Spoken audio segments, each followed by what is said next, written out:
Check how many elements from a list fall within a specified range. Python.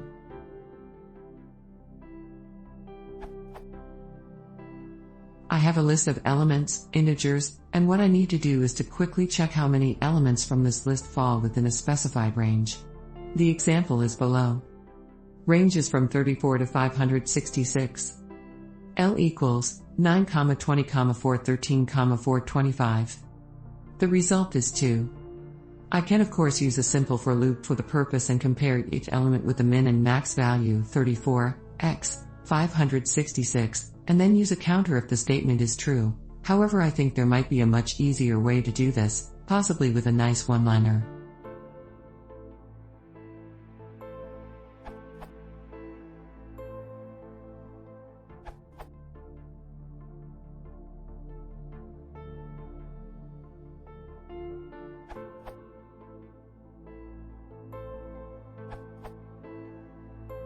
Len x for x in L of x, 34 and x, 566.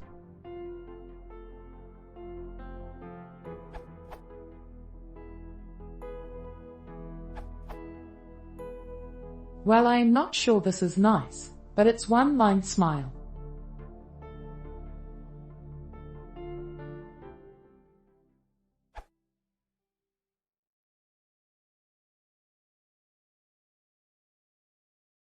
If you want to see more, please consider subscribing.